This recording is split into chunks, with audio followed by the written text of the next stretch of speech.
자, 안녕하십니까. 이시면의 주식은 수공장 10월 18일 목요일 마감 브리핑을 시작을 하도록 하겠습니다. 환율 보고서, 환율 지정국이 제외가 됐습니다. 아침 모닝 브리핑에 관련 코멘트를 드렸는데, 그럼에도 불구하고 오늘 특히 중국 증시가 상당히 많이 출렁거렸습니다. 상해가 거의 3%, 선전도 거의 3% 가까운 하락 부분들이 진행이 좀 됐죠. 환율 조작국에 제외가 됐는데도 불구하고 뭐 여러 가지 내용이 나왔습니다만 두세 가지 정도 코멘트를 먼저 드려보도록 하겠습니다. 결론적으로 우리나라 증시 같은 경우에 중국 증시의 출렁거림에 장중의 영향 부분들이 컸고, 특히 외국인이 선물을 중국이 흔들 때마다 외국인들은 그걸 가지고 선물 단기 플레이 부분들을 진행합니다. 장중에 거의 한 2000계약까지 매도가 나왔어요. 선물 매도가 나왔고, 그래도 다행스럽게 막판에는 거의 한 600계약 정도 순매수로 전환을 하면서 마이너스 2000계약 정도 매도해서 매수로 전환을 했다는 것을 첫 번째 얘기를 드려보도록 하겠고, 두 번째로 국내 지수 같은 경우에 자동차, 건설, 조선, 화학, 신재생, 특히 자동차 관련된 부분들은 아침에 카카오톡 텔레그램에 현대기아차의 브릭스 판매량 관련된 내용 부분들을 올려드렸었죠. 그거의 영향 부분들을 받는 모습이 나왔고, 두 번째 건설, 조선, 화학, 신재생 부분들은 어제 전일 유가가 원유 재고라든지 다른 이유로 인해서 3% 급락이 나왔죠. 그래서 최근의 상승세에 대한 견조세, 유가의 급락 부분들은 원유 재고도 있지만 사우디아라비아하고 미국의 꼬리 자르기라는 표현이 맞는 것 같습니다. 국제시장에서는 상당히 여기에 회의 참석은 불가를 하면서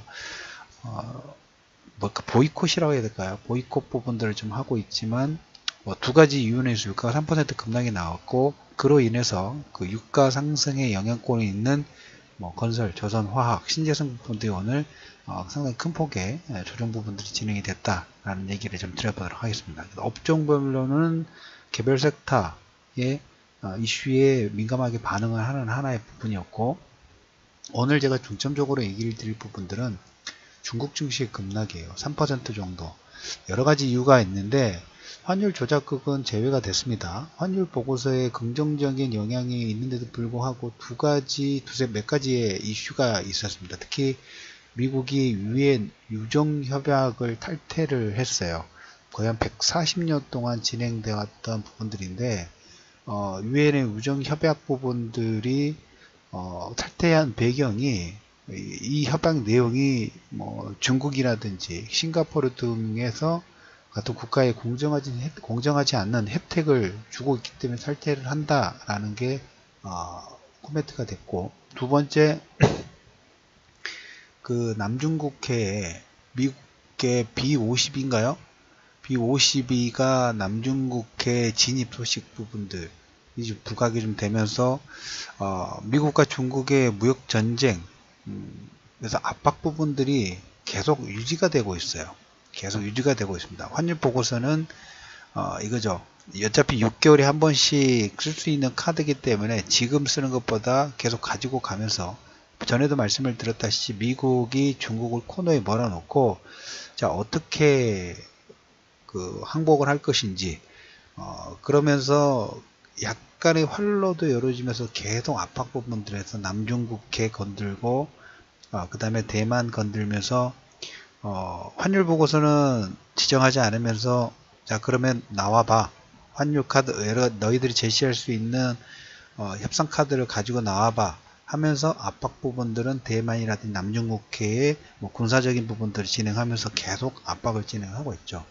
여기에 대한 반사 효과 부분들을 어떻게 될 것인가, 풍선 효과가 어느 쪽으로 돌 것인가, 미국과 중국의 미국의 글로벌 전체적으로 협상 부분들을 진행하면서 EU라든지 일본은 중간선거 이후에 또 추가 협상 부분들을 진행한다라는 코멘트가 진행이 되고 있어요. 그러니까 이런 압박 부분들이 어떤 현상 부분들이 지금 트럼프 정부가 나오면서 나오냐면 반사 효과죠. 일본과 중국이 상당히 빠르게 지금 뭐 협력 관계라 할까요? 일본의 입장에서도 보면 그 미국으로 인한 공백 부분들을 어느 쪽으로 메꿔야 되는데, 이 공백 부분들을 중국과 그 다음에 유럽, 특히 이제 이번 달 말에 베이징 정상회담 부분들이 예정이 좀 돼 있어요. 그래서 기술적인 측면에서 중국에서도 보면 이게 일본의 입장 같은 경우는 미국을 대체할 만한 시장에 중국의 하나의 초점 부분들을 가진 거고, 중국의 입장에서는 미국으로부터 받고자 하는 신기술들의 활로 자체가 지금 막히고 있죠. 그 활로를 일본을 통해서 조금 만들어 가려고 하는 그런 모습들이 좀 나오고 있어요. 그래서 뭐 중국과 일본뿐만 아니라 글로벌 전체적으로 미국의 통상압력 부분들이 들어오다 보니까 이제까지 조금 미진했던 동아시아 정상회의가 이제 11월 달에 예정이 되어 있는데, RECP라고 합니다. 그냥 이렇게 보시면 돼요. 유럽에는 EU가 있듯이 이쪽 아세안 쪽의 아시아 국가들의 FTA 부분들을 EU 같은 그런 조직을 만들려고 하는 움직임 부분들이 더 확장이 되고 있어요. 전에는 인도 때문에 약간 뭡니까, FTA 부분들이 진행됐을 때 인도 같은 경우는 제조업으로 좀 크려고 하는데 중국의 물건들이 들어오면 아직 그래도 조금 부담스럽죠. 그것 때문에 조금 뭘까요, 다른 추가 플러스 알파의 혜택 부분들을 주는 방향으로 인도의 모디 총리가 선회를 하면서 지금 중국과 미국, 그다음 미국이 글로벌 전체적으로 통상 압력 부분들을 진행하는 흐름이 이쪽으로 풍선 효과가 나오고 있어요. 어떻게 보면 제2의 EU의 모습이 그려지고 있다라는 얘기를 좀 여쭤보도록 하겠습니다. 그러니까 미국은 자체적인 당분간 미국은 통상압력 부분들을 하면서 아마 다음에 집중할 섹터는 준비가 되어 있긴 합니다만, 그러니까 미국 자체적으로 내부 공사, 그러니까 환율 부분들이라든지 무역 정책 부분들을 단속을 하면서 미국의 체력 부분들을 키우는 그런 단계 부분들로 모습이 나가고 있고, 그 다음에 EU라든지 그 다음에 아시아 쪽, 특히 아시아 쪽은 자체적인 제2의 EU의 모습을 만들려고 하고 있고, 일본은 그 사이에 중국과 그 다음에 유럽을 자기의 파트너로 만들려고 하는, 어떻게 보면 글로벌 통상 흐름 부분에서 새로운 움직임 부분들이 계속적으로 확장이 되고 있습니다. 그래서 이번 달 말에 중국과 일본 협력관계 이제 뭐 2주도 남지 않았기 때문에 중국 같은 경우에는 지금 보시면 상해가 3% 정도 급락이 나왔고, 물론 여기에 남중국해 관련된 부분도 있고 내부적으로 증권사 담보대출 관련된 규제 부분들이 같이 부각되면서 하락 부분들이 나왔던 부분들이 없잖아요.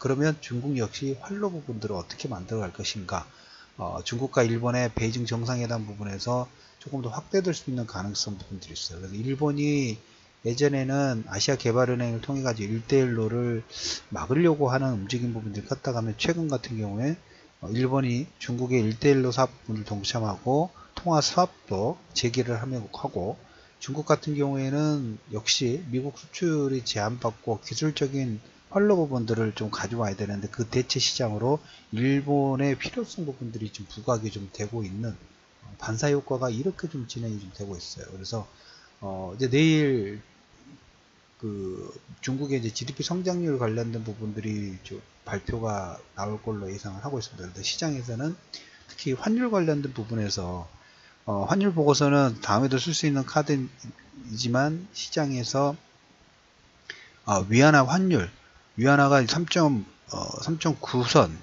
6.9선에서 지금 진행이 좀 되고 있죠. 그래서 오늘 지금 현재 시점에서 6.93 정도 진행이 좀 되고 있습니다. 그래서 7선을 돌파를 하느냐, 아니면 이제 지준율 인하라든지 금리 인하 카드 부분들을 쓸 것인가를 특히 GDP 성장률의 발표 부분들을 먼저 확인하고 가려고 하는 움직임 부분들이 나오고 있다라는 말씀을 좀 드려보도록 하겠습니다. 정리를 해드리다면 중국 증시가 오늘 상당히 좀 큰 폭에 나왔습니다. 남중국해에 미국의 B52가 진입이 되면서 중국을 계속 코너를 모으는 모습들이 계속 나오고 있다라는 모습이 첫 번째 시장 변동성을 만드는 요건 자체가 됐고, 국내 시장 같은 경우 이로 인해서 장중의 변동성, 특히 선물로 인해서 2000계약 정도의 매도 부분들이 나왔지만 장 막판에는 선물의 순매수 부분, 소폭 순매수로 전환을 했다라는 코멘트를 좀 드리면서 10월 18일 이슈맨의 주식 뉴스 공장 마감 브리핑을 마무리하도록 하겠습니다.